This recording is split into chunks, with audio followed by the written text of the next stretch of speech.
Welcome again, our humanities alumni in data careers.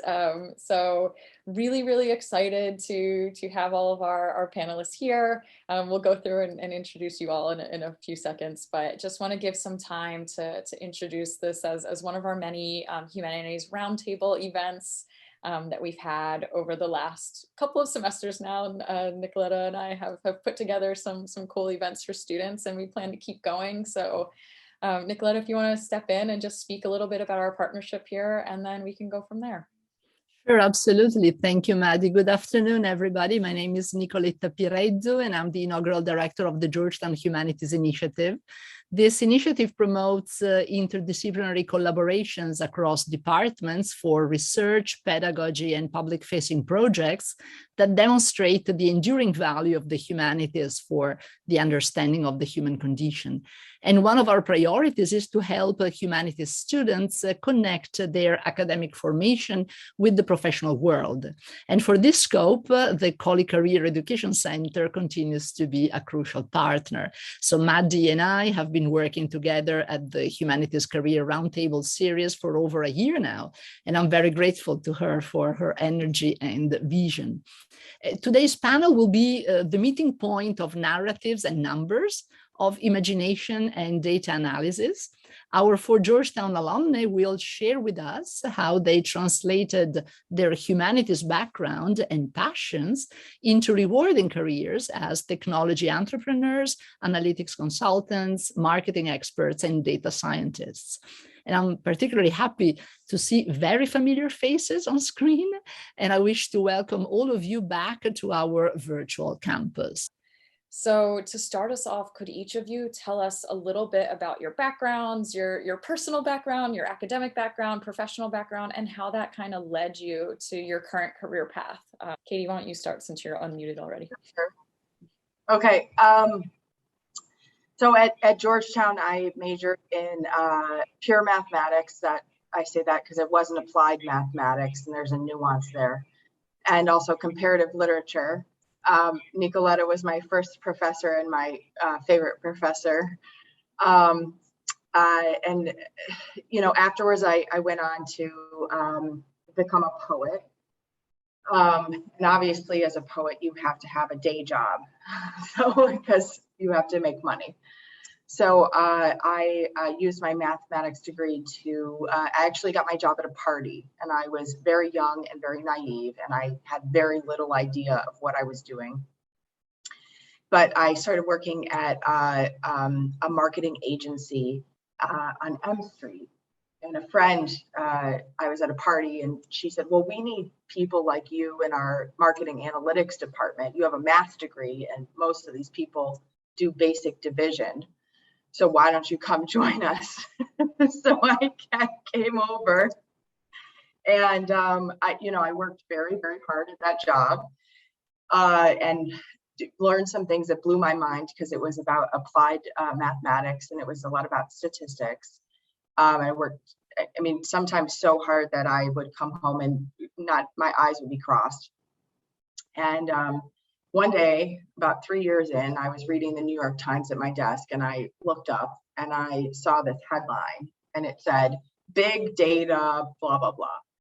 And I sort of read it, and I said, man, I think that's what I do.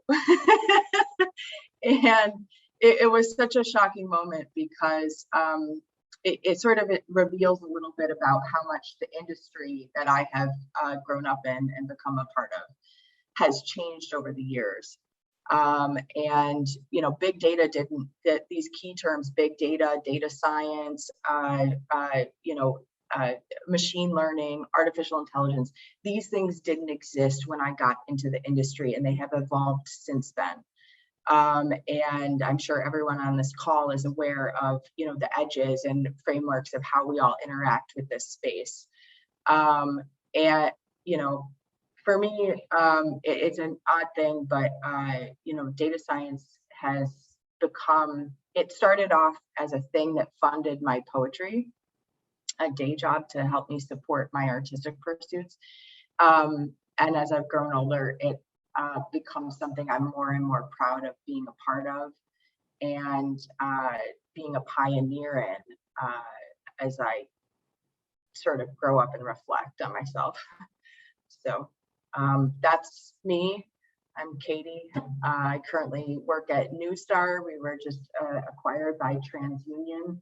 I manage the all of the data integration and data governance global team, and for all of our marketing analytics projects. So we do advanced marketing modeling.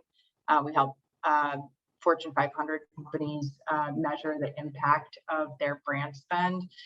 My clients typically have somewhere between $50 million in brand spend a year to 1.5 trillion in the case, or not billion, sorry, in the case of AT&T, for example. But like large budgets, they don't even really need our analytics, but they pay for it. Truth be told. Anyway. Anne, why don't you jump in next? Sure. Hi, I'm Anne Popolizio, also a former comparative literature major under the guidance of Nicoletta. I kind of went to the other side of the spectrum from Katy. I went into the more creative side of things. I own a digital marketing agency called Social Squib, and we specialize in paid social media advertising, which of the creative side of marketing is one of the most analytical areas without getting into full on like heavy duty Google Analytics and tripping into the big data side of things. But we're kind of right at that marrying point between the two.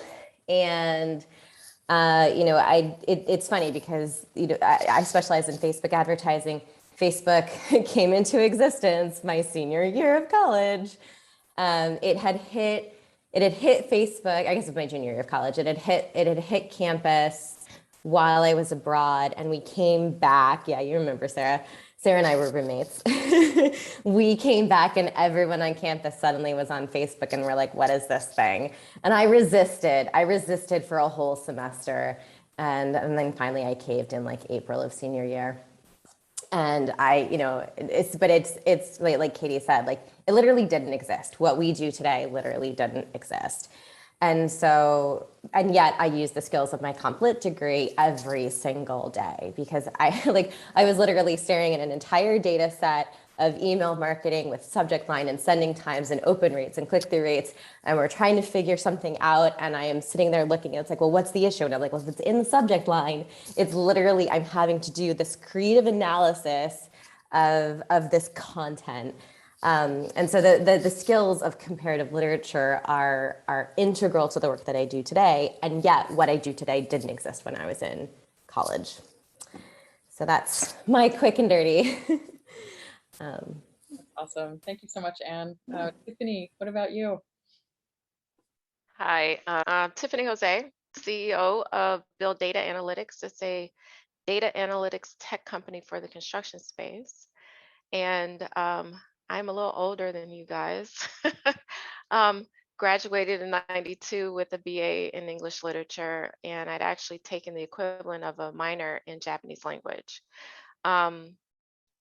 But I started my career in law. So I was a corporate defense trial attorney for 15 years. And then my family had this brilliant idea to start a construction company. So I was a new mom and I'd grown tired of, fighting in trials and against opposing counsel all the time and jumped into a new fire, the world of construction, not a whole lot of women in it. And technology, that was just crazy, but I did it. And I ended up working on a construction site for a couple of years. And because I grew up in a world that was evidence-based in law, going into the world of construction was everything but. It was really based on because I said so. And I found that a bit offensive. So I created a technology to inject an evidence-based approach to construction, collecting real-time data points about what's happening in the field, really bringing clarity to the process for the owners of projects. So after running my family's construction company for several years, I created the technology. It gained a life of its own. To tell you how old I am with this, the first iteration of the software was when the first iPad came out. So I was the first person to bring an iPad on this construction site and got the attention of all the other contractors who saw what I did and said, hey, can you do that for us? So that's where I am today. My English literature background was invaluable because I actually became actually known as the best writer at every law firm that I've ever worked in. And to this day, people marvel at my writing skills. They're like, oh my God, you need to write a book or something. Your emails are just like magical. So that's something that I think is a lost art, being able to write and communicate clearly. And that also allows me to run my business because not only is the legal background protecting me, when people try to take advantage of me, because it happens all the time, you can imagine, in construction and technology, but then the data part, being able to communicate the meaning of the data is key. So that's my quick and dirty. Awesome. Thank you so much. And last but not least, Sarah. Hi, guys. I'm Sarah Dorfman. I am a graduate from the class of 2005, also Anne's roommate, senior year, and I was a Japanese major and a business minor. And I currently work as an analytics consultant for a global BI or business intelligence and IT consulting firm called InterWorks. And the kind of how I got from Japanese to that, it really had to do with figuring out when I graduated a lot of what I don't like to do, and just kind of following my interests. And before, because right now I work wholly with tools, data visualization tools like Tableau, a lot of cloud-based databases like Google BigQuery and Snowflake, and data transformation tools like Tableau Prep and Data IQ and Alteryx. You probably hear ads for these on NPR if you ever listen to Morning Edition or what have you. I feel like I'm like, oh, I know that ad because that's this tool that I use for work. But I would say for me, because when people hear, and I don't know if other folks on the call feel this way, hear the Japanese to data and analytics, they're like, how did that happen? And I think I followed a lot of my interests, starting with my study abroad year in taking some classes in like consumer behavior and like organizational behavior, and sort of followed that interest into senior year because I was always fascinated with like data around like why people made the decisions they did and like what was the meaning behind that. And so I ended up doing more study like that in grad school, and then finished grad school when the recession hit, so had to get creative with freelance jobs that involved data. And at the time, when I think about it, like back then, Tableau wasn't really even widespread. I don't think Tableau came into existence until we actually graduated, and it was part of someone's PhD thesis in the early 2000s. So I just followed my interests, and kind of similar to Katy, was always attuned to the term big data. And so I was always interested in advertising, and that's kind of how I got into data and analytics. I started out as an account coordinator at an agency, and then when a position opened up on the analytics team, I was like, teach me everything you know. I'm super hungry to learn. And then I worked at a couple other agencies, and then got really lucky with some bosses who saw my potential to learn and like my interest in learning new technologies. And I learned a lot of SQL in my last sort of career before fully being an analytics consultant, where I worked in ad tech and data mined internet behavior to build audiences to target ads to. And towards the end of my time in that job, started to use data visualization tools to tell stories. I mean, that's a lot of what I do today. And so a lot of what my job is to go in and help clients who have a lot of data that they need to figure out or make sense of, kind of clean it up and bring it into a visualization tool and help tell a useful story with it, depending on who the stakeholders are. So like right now for the current client I'm working on, dealing with a lot of Salesforce data, trying to map out a sales pipeline and tell that story of how people buy products in a meaningful way. So that's kind of my background. Thank you. Thank you so much. Fascinating introduction to the different areas in which you have been able to successfully apply your humanistic background. So the question we have for you in part has already been answered, meaning how did the humanities and your Georgetown education influence your career path? So if you have anything to add about the specificity of what Georgetown did for you, and let's attach this one. Was there anything specific from your Georgetown experience that first got you interested in data and storytelling? Who wants to take a stab at that? I think I have a answer that's probably less, probably unexpected perspective. And I was just, I sit on a board, a nonprofit board, and I was in a car full of guys. And we were just talking about our experiences, as professionals, putting ourselves out there. And I have never been able to lead with my competency. I can't lead with, I own a tech company, I was a lawyer. I have to lead with, hi, I'm Tiffany. And well, I do lead with, I'm a lawyer, but I was also educated at Georgetown. And instantly when they hear Georgetown, there's a level of credibility that I receive if only because of the stature of the university, as opposed to if I had gone to a tier 2 school or something like that.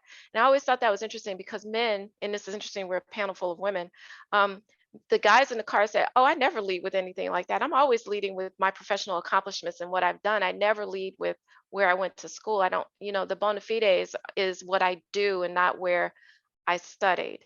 So that part, and I can't really attribute, my crazy career path to Georgetown. It's just, I'm just an odd bird, I guess.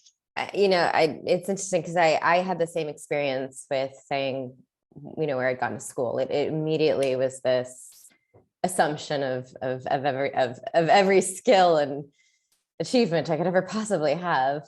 But to answer the question, I don't know which came first, if it was the chicken or the egg. Like, did I go into Complit because I had already a mind that worked this way, or was it Complit that gave me the skill set? I remember when I was picking my major, I applied to schools based on my major. I had found Complit before, and it's not in a lot of schools. And so when I picked my university, I picked it because it had Complit.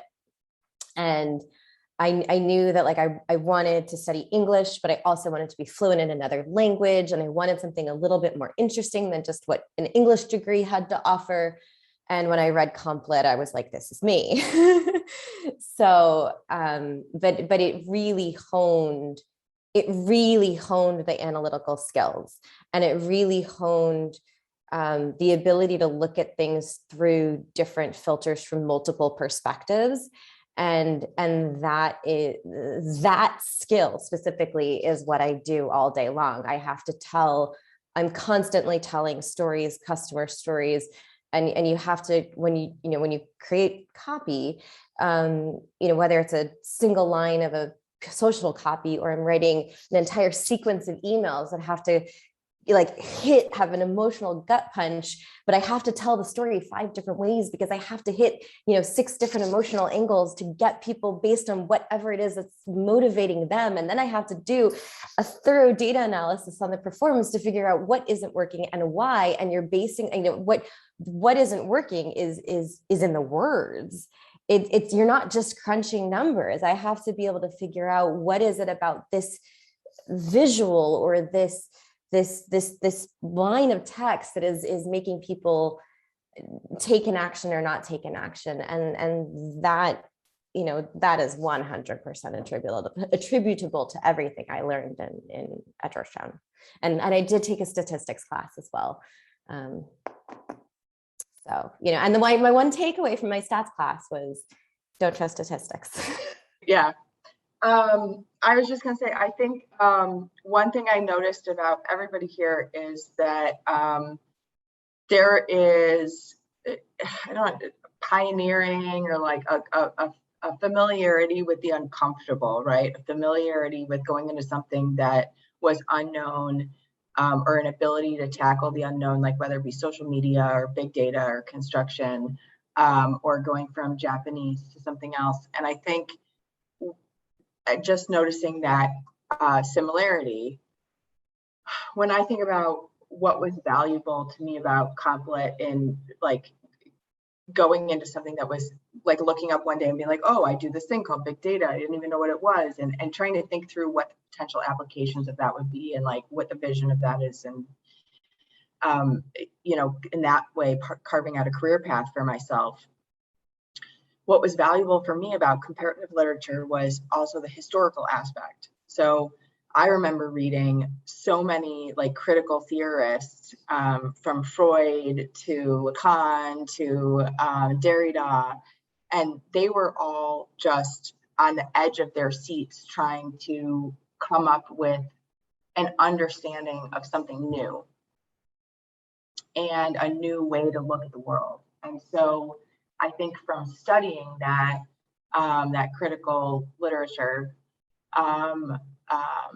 and also thinking about that in different histories and different societies. I did French and Chinese.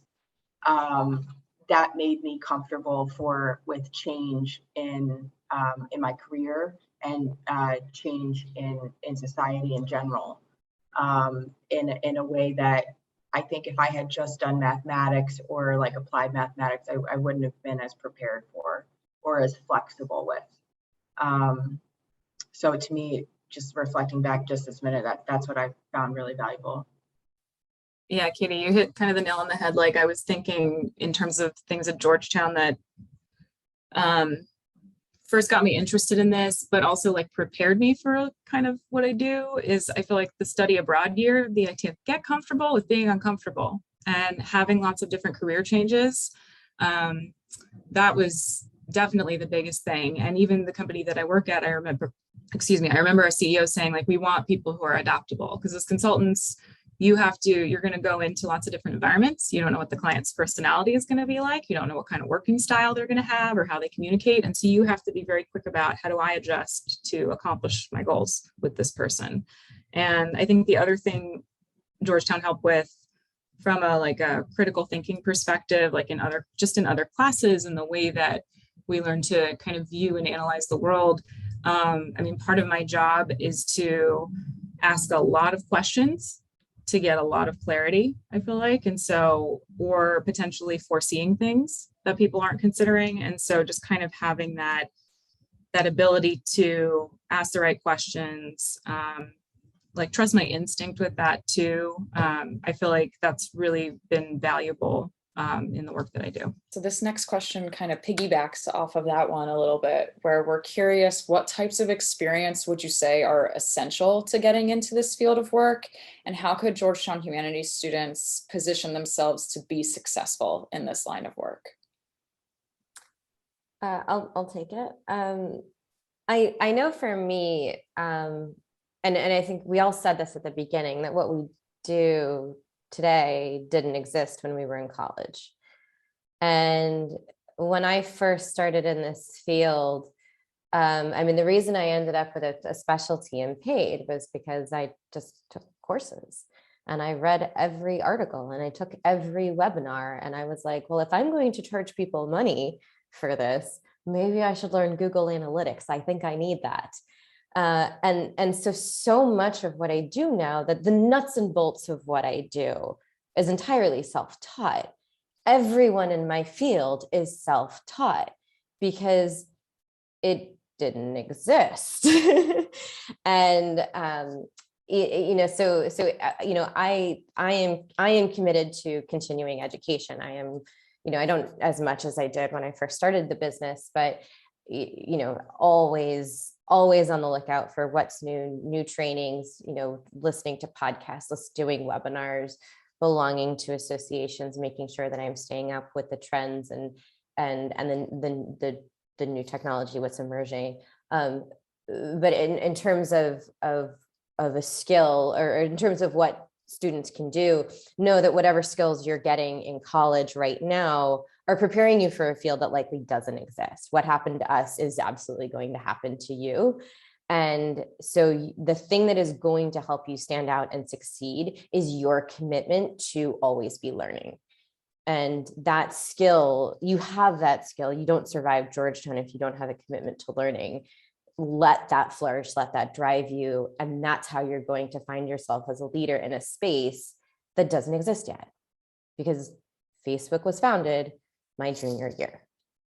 The ads didn't exist until much, much, much later. So.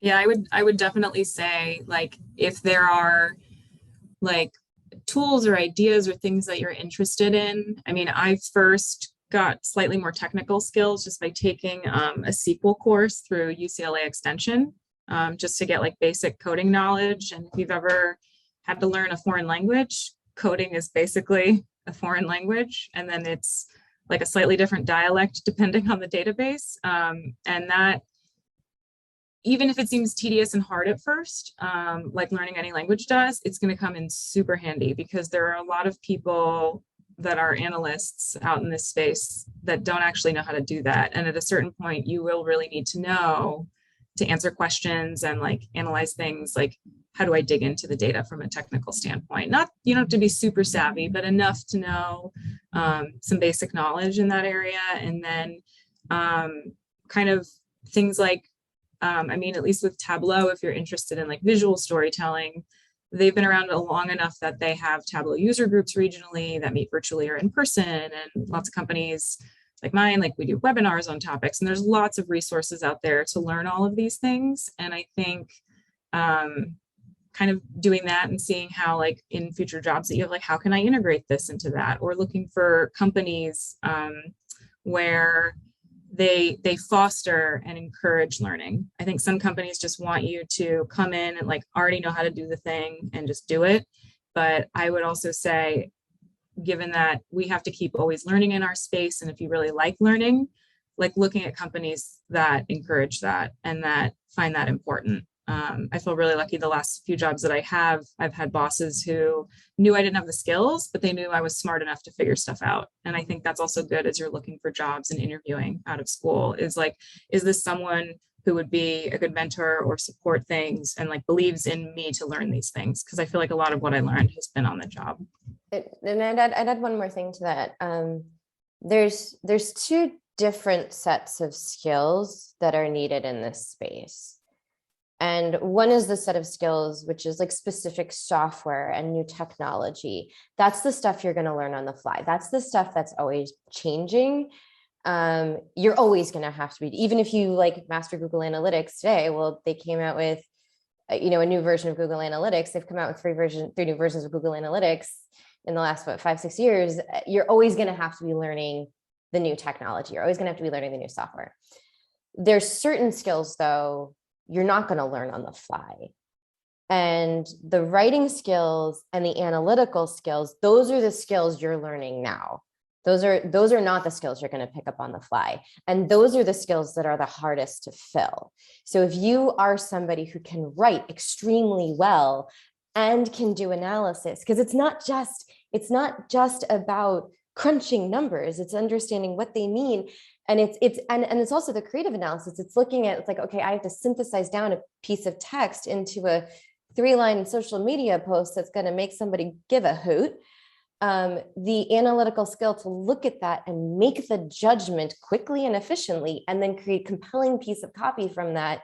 That's the skill that you're learning right now. And that's the skill, those two skills are the hardest to fill. Those are not the like, oh, I did Facebook Blueprint and now I can run Facebook ads. No, you can't. You can work under someone who can run Facebook ads. Katy's laughing. She knows what I'm talking about. I do. I mean, it's like, I have had so many, I'm just gonna be extremely transparent. So I work for a company right now, and they're on the t-shirt, it's like collaboration, transparency, like whatever. So it's actually a wonderful cultural value. I really admire it. It's my favorite thing about my current company, transparency. I have had many people that I have managed over the past 10 years. And to some degree, it's like you can come out of a master's degree with a data science background, but if you can't make that contextual leap to understanding how and why what you're doing applies in the real world is one, and two, critically, how it applies to the people immediately around you, your teammates, your boss, your colleagues across departments. I can't help you.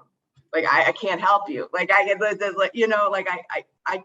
that fundamental like social capacity and capability is the difference between somebody who is able to excel in maybe like a very specific back-end technical role that needs heavy level of management, or someone who's able to move around and drive their own path, critically important for the self person, and then also like, you know, be able to drive an impact. And it's those creative skills that you layer on, and creative and contextual understanding skills that you layer on top of the data, the numbers, the tech skills, the tool, the SQL code, that makes it, you know, something that impacts the world and impacts the people around you in a positive way. Because, you know, if you don't have enough contextual understanding or social skills to understand like why your boss frowned at you because you just said that, like, it's not going to work, you know, like you're not going to help the client. You're not going to be impactful in the organization. And those are really critical skills that I do think come out of comparative literature, and they come out of the humanities. And also understanding everything you just said, but for the end user, right? For the person on the receiving end of whatever it is you're creating. Exactly. You know, the client, yeah, whatever. Like there's a person. Every number that you're looking at when you're looking at a data set, there was a person that had an experience on the other side of that. And yeah, you know, I specialized in cultural studies within my comp lit degree, and yeah, you know, that ability to think about the human experience on the other side of a statistic, you know, I think it's why I do what I do now. it's the differentiator. Mm-hmm. You know, one of the things that was most impactful about my education at Georgetown was the development of my critical thinking skills. And that's from my philosophy classes to my English classes, just across the board. And, you know, the ability to not only see the framework within which this industry that I'm working in, construction, has traditionally practiced the business of construction, and it went unchallenged since the beginning of time. They baked into the business model inefficiencies. And so when I went out and was starting my company, and I actually happened to have an opportunity to talk to the CEO of one of my competitors, and I asked him, I said, when you're trying to sell to a client, what data points are you giving them to prove out that you're actually saving them money? And he said, look, we've been in business for 25 years, and I have to tell you, we don't have data. We just kind of come up with anecdotes about, well, you spend X amount of dollars every year printing out blueprints. Well, you won't have to do it because it's online now. So whatever that amount of money is, that's what I'm saving you. And so having sort of the openness to think critically about the existing ecosystem and being willing and to challenge it in a way that's meaningful, meaning let's remove the subjectivity from the process and create data sets that are reflective of pure objective information. That's the way to make a real difference. And I think the exposure to all the different disciplines in Georgetown's sort of the College of Arts and Sciences, right, the humanities, allowed me to really nurture my ability to do that. And it was further honed when I practice law, and then extrapolate that out to what I'm doing now. I think, I never really thought about it till we're having this conversation, but I can really see a clear line of how impactful Georgetown, in my undergraduate studies were in my current career path. Fascinating, really. Thank you. So much to think of. And once we wrap up, there will be many comments that we'll be able to make. Shifting to another question, we are wondering whether you can tell us something about what was essential for you to grow in this field. For instance, were there certain individuals or experiences or knowledge that helped you along the way?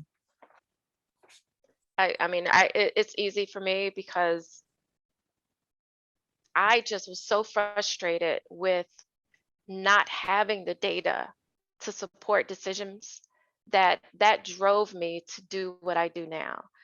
So without that, I wouldn't have been inspired. I wouldn't have had the fire in my behind, but really being angry, like, what do you mean you're not paying me 100% for the work I've completed?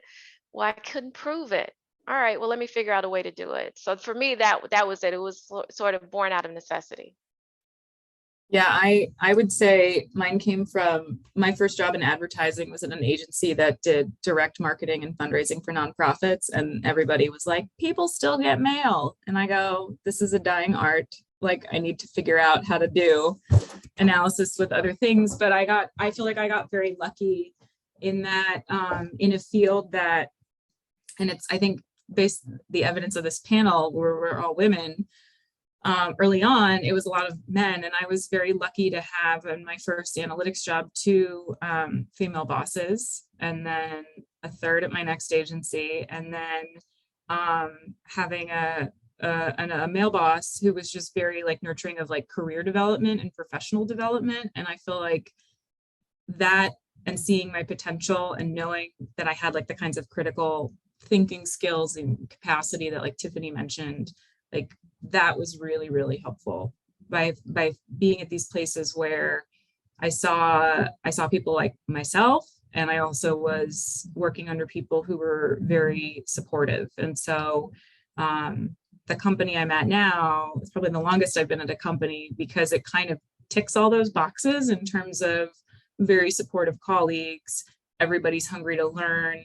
A lot of critical thinking goes on in our job, and there's a goal really to how do we keep people happy and learning and excited about what they do. And so I feel like for me, it's been really just the people have been like many of my previous bosses and some of the company environments. And I feel really lucky to have found them. And so I think that's key in your job search too, is like really making sure when you're in like interviews, asking questions where, like, is this culturally like a right fit for me? Are these people that I can see being supportive, especially if you're entering a field that doesn't quite exist or is taking shape.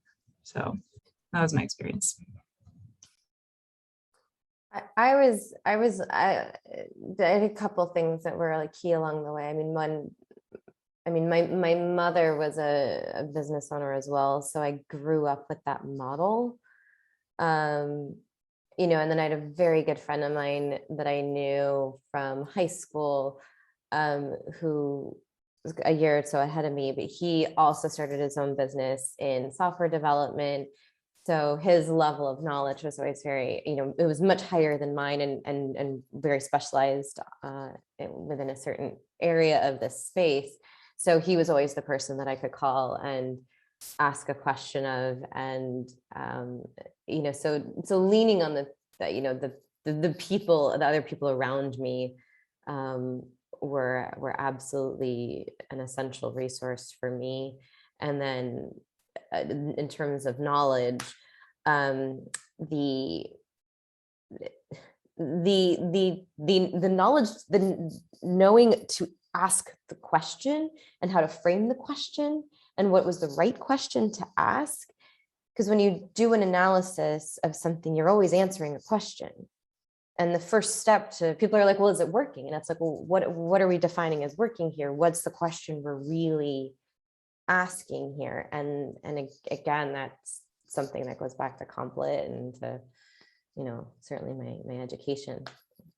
I agree with that. And the first thing I thought of was my father. He was running a startup, his own consulting company out of the house when I was growing up. So he was a pretty creative person, but a scientist. And I was trying to think about like the most important thing that he taught me that helped me. And he taught me two things, like don't be afraid to dream of the impossible. And it really seriously, like when I look back on my life, I'm like, wow, like you're a poet. Like, why did you ever think that you could do that? But I did it. And like, why did you ever think you could do this other thing?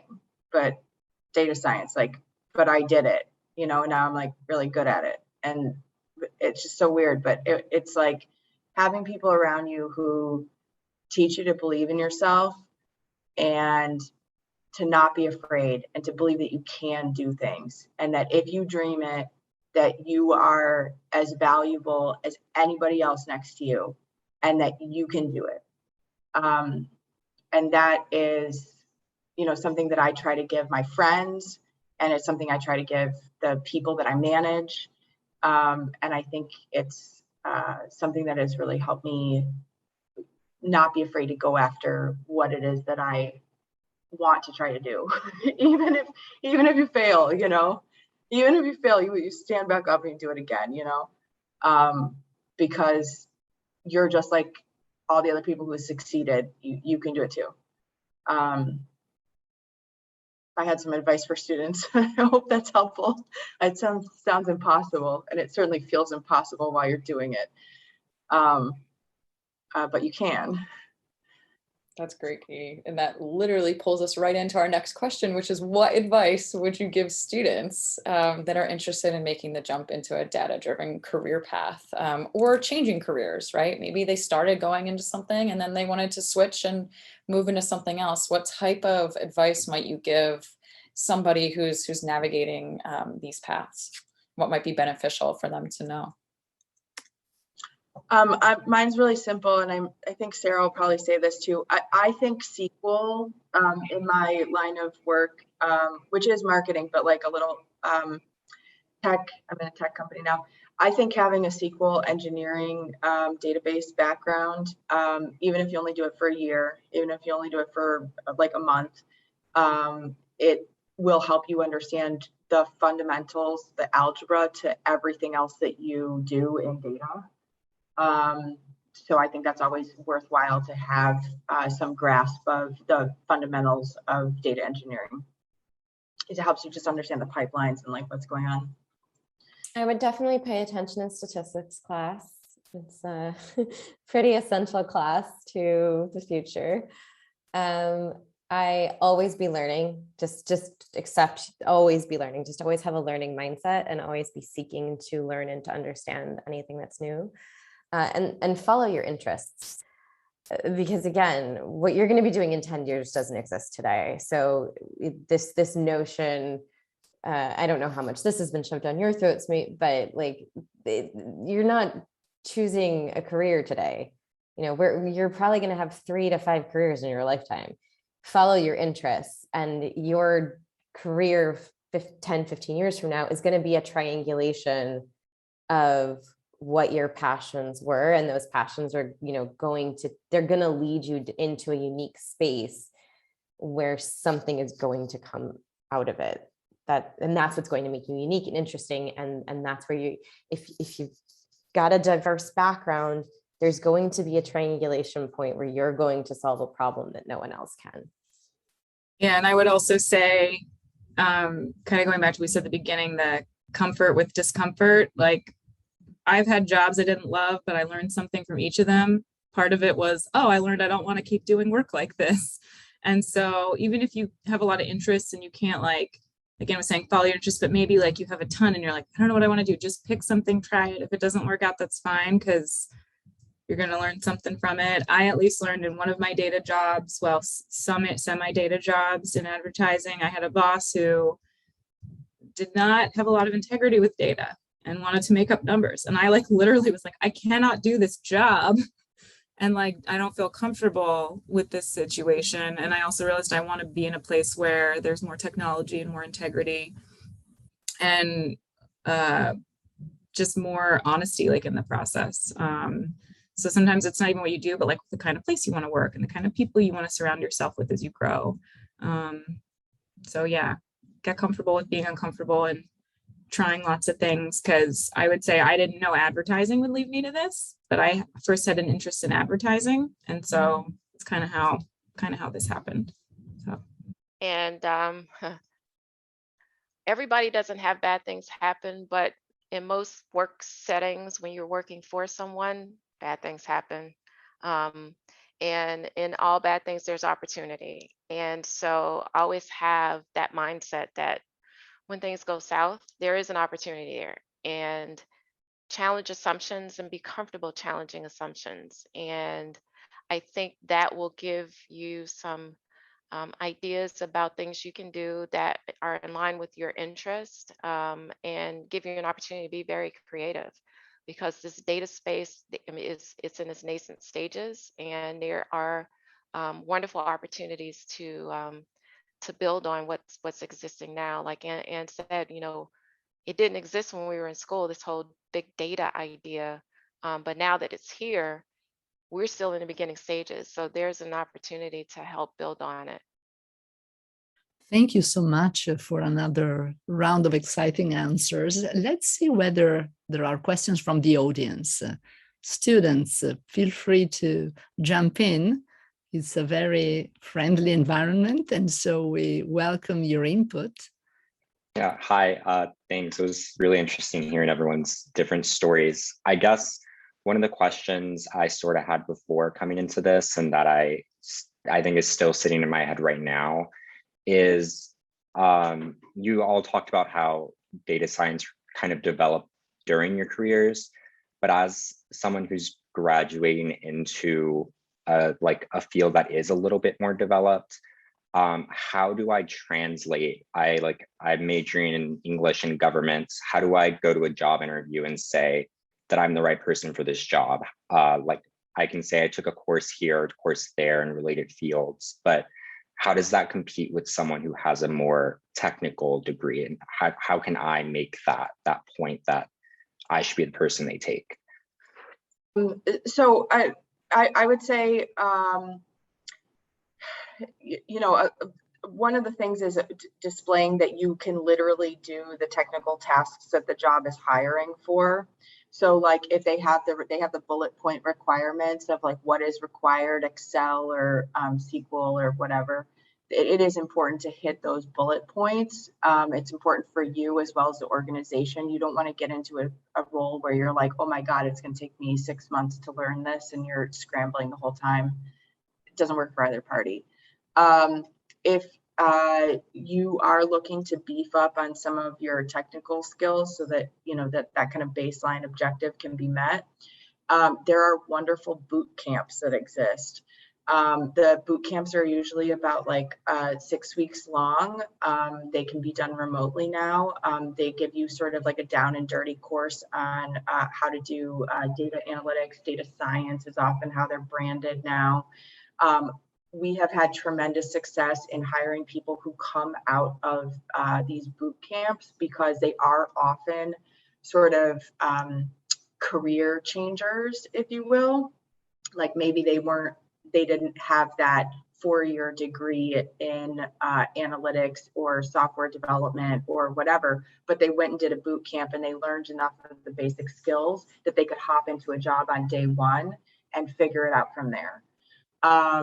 And we've had tremendous success from those kinds of people, because they are also showing that they're fundamentally motivated to do that kind of role and to grow from there.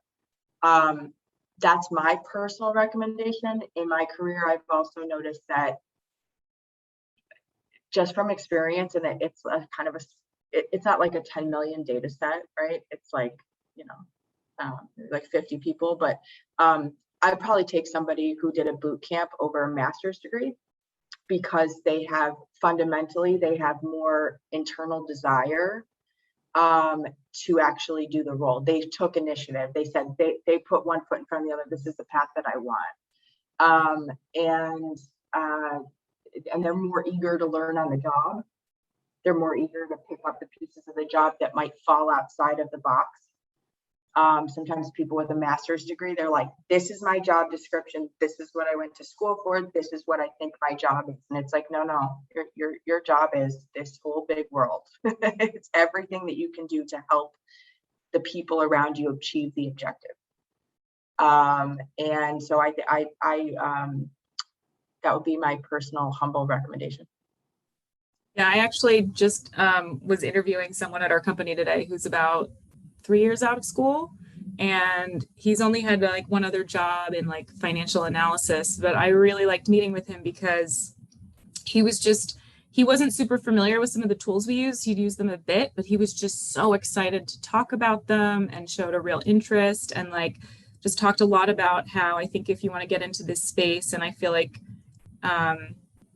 letting people know, like, if you really enjoy problem solving and like getting into the weeds and like helping to figure things out and showing that enthusiasm and like Katie said, that willingness to learn, I feel like that's how I got a lot of jobs I didn't think I was qualified for. Was like express the enthusiasm, like be really excited about it, because I think at the end of the day, people want to work with people who are excited about what they do and have that eagerness to dive into things. And having a tiny technical understanding, good, and then you can learn a lot on the job too. But like Katie said, having a tiny like tech baseline, but I think that excitement, expressing how you enjoy problem solving and critical thinking, especially with the kind of degrees that you have, Joseph, like that's a good way to approach it when you're pitching yourself in interviews, I think. Yeah, and I think, keep in mind, you're always going to be learning the new software. The software is always changing. So if someone comes in and learns the software and then doesn't learn it for 5 years and, doesn't even, just even the software that, with Facebook, they take the software and then they throw it out the window and they throw a new one in your face and then they throw a new one in your, it's constantly changing. So you are constantly having to keep up with learning. So you'll always be learning a new software. So I think Katie's right. Like go take a boot camp. A lot of this stuff is online. A lot of it's free. It depends on where within, the 4 people on this call are really across a big range of what this field looks like. I can tell you, as a business owner, I have technicians for days. I have people who can build ad campaigns for days. I don't have people who can write ads. And I don't have people who can write emails. I don't have people who can write landing page copy. That's the hardest position to fill. So the software can be taught. So wherever you think you have an interest within this space, there's a lot of software. I don't use SQL. I don't need to use SQL. I use Google Analytics. I use the Facebook Ads Manager. Facebook Blueprint is free. Go do that. Google Analytics Academy is free. You could go do that. Go do those 2 courses between now and when you graduate, and you will walk out with a valuable skill set. And, that's if you want it to be in my space. I don't know exactly which domain you want to be in. There's a lot, but, find the software that you need to know, find the language that you need to learn, go learn it. But you have the skill set to do that. And it's access. That's the piece that's accessible. It's the skills that you have that are the hardest to fill.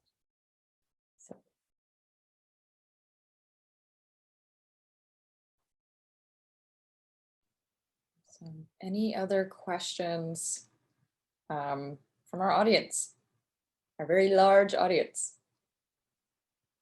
I don't have a question. I do have a comment. So I'm a freshman. I'm from Iraq, and it's been stressful navigating everyone's job searches and just learning about the culture. And in my philosophy class, actually, it's all about critical thinking. In these past 3 weeks, we've been learning about algorithmic biases, statistical biases, and today's class was on data visualizations and telling a story through graphs. And we had analyzed that. And this is the entire class is making me want to get into exactly what everyone's talking about here. and I can't wait to take a computer science class next semester. And I never thought I'd be interested in data, but it's really nice to see how you all are putting a humane perspective around data. And because I had always thought this quantification of humans is just senseless and kind of cold, but there's something beyond that, and your engagement with people is actually a large part. And it's nice to see that right now, as I'm looking at internships and things, that the skills I already have, like my critical thinking and my eagerness to learn, is welcome. Because it's easy for me to say, oh, I don't know anything about data, I don't want to do this. But so yeah, I just want to thank you guys so much. It's very encouraging.